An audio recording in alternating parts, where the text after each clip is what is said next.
Professor, muito obrigado pela presença, por ter acompanhado a gente aqui na redação, ter visitado a gente aqui na redação. Eu gostaria que o senhor respondesse primeiro quais são as principais dúvidas que as pessoas têm tido em relação à reforma ortográfica. Agora todo mundo tem que aprender mesmo, né? Não tem jeito de fugir. Bem, primeiro muito obrigado a você, obrigado ao Magazine, o Popular pelo convite. As principais dúvidas em relação à ortografia, sem dúvida qualquer, estão ligadas ao aspecto do hífen. O professor Antônio Weiss, que era presidente da Academia Brasileira de Letras, Rodrigo, diz que cada língua tem um castigo de Deus. E o castigo de Deus da língua portuguesa seria o hífen. Bem, não vou ousar discordar do professor Antônio Weiss, mas eu acredito que as principais dúvidas estão ligadas principalmente ao hífen e certamente o hífen é que vai gerar o maior problema em termos de grafia. E parece que o acordo também não prevê alguns casos de hifenização, ele não tira a dúvida que pode haver em relação à hifenização, né? Bem, o que nós podemos afirmar é que a antiga ortografia, chamada antiga ortografia, que deixou de vigorar no dia 31 de janeiro, ela era absolutamente complexa em relação ao hífen. Eu sou capaz, inclusive, de afirmar que nenhum brasileiro, de fato, sabia hífen. Eram mais de 100 regras, com algumas exceções. Eu vou dar um exemplo prático para que o nosso leitor possa perceber. Quando se pega, por exemplo, a palavra extraordinário. fulano fez algo extraordinário. Esse extra que está aí, segundo a antiga ortografia, toda vez que terminasse em A, no caso extra, e a palavra que viesse depois fosse com vogal, haveria hífen. Então, extraordinário teria que ter hífen. É o caso específico de extraoficial, que também tinha hífen segundo a antiga ortografia.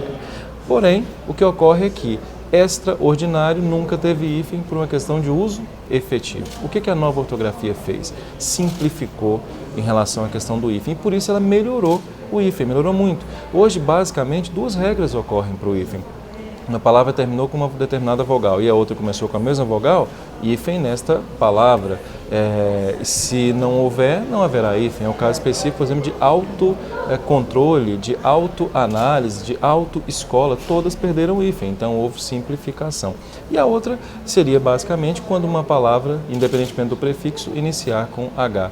Por exemplo, quando se fala em extra-hospitalar, extra-hífen hospitalar, hospitalar é com H. Então, o que o nosso leitor precisa perceber, basicamente, é ler o acordo ortográfico, tentar compreender o acordo ortográfico e utilizar, assim, do hífen em coisas no dia a dia. Até ontem nós conversávamos sobre uma determinada palavra que intrigou a você, que era a palavra mini sanduíche, né? Sanduíche. Quem nunca comeu um mini sanduíche que atire o primeiro dicionário, todos nós já comemos.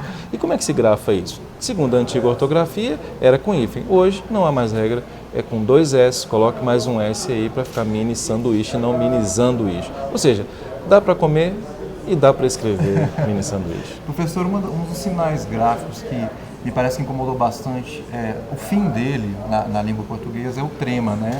É um assunto também que tem rendido polêmica, né? Muita polêmica. Eu costumo até colocar o seguinte, se eu não defender o hífen, minha mulher fica sempre muito brava comigo, porque ela é adepta ao hífen. E não só ela, como muitas pessoas no Brasil são adeptas a esse sinal gráfico que é fundamental para saber como é que se faz a pronúncia de uma palavra. Eu vou dar um exemplo clássico. O verbo distinguir. Sim, distinguir. Muita gente diz distinguir. Nunca houve trema, né, em distinguir e as pessoas sempre falaram distinguir. Bem, com o fim do trema, aquele sinal deixando de existir, aí que realmente haverá problemas, as pessoas não vão saber como pronunciar as palavras. Em relação à linguiça, em relação a tranquilo, acho que não vai haver problema porque nós estamos acostumados, mas quando houver uma palavra um pouco mais complexa, menos ligada à lógica do dia a dia, a tendência é que as pessoas tenham um problema. Agora, o fim do trema é um fato, nós vamos ter que nos acostumar com isso, está ligada à nova ortografia da língua portuguesa e eu acho que já passamos no Brasil por tantas coisas, certamente superaremos o final desse sinal. Existe agora que formalmente está obrigatório no Brasil um novo acordo? Existe alguma possibilidade ainda de haver mudança, havendo uma conversa, algo que realmente possa de repente mudar algo que já está estabelecido? Bem, infelizmente pode haver mudanças. Eu digo infelizmente por quê? Porque uma mudança ortográfica já é traumática. Se houver mais mudanças, mais traumática será a reforma ortográfica. Mas não há como deixar, Rodrigo, a reforma ortográfica da forma como ela está. O texto do acordo ortográfico ainda é muito problemático em vários aspectos. O hífen é um exemplo clássico. Por exemplo, dificilmente alguém vai falar a palavra, por exemplo, prerrogativa. Costuma-se o advogado a falar prerrogativa, mas quem falar prerrogativa vai falar contra a gramática. Por quê? Porque a palavra é prerrogativa, se fosse pré teria que ter acento, teria que ter o hífen. E o acordo ortográfico não deixa isso muito claro em saber como é que é a determinada palavra. Então nós não podemos permitir isso e por isso o Senado da República criou um grupo técnico que já mandou as recomendações à Presidência da República e nós esperamos que a Presidência da República possa nos retornar e, consequentemente, fazer as alterações solicitadas. Muito obrigado mais uma vez, professor, por ter vindo até aqui, conversar conosco, dar algumas dicas para o pessoal.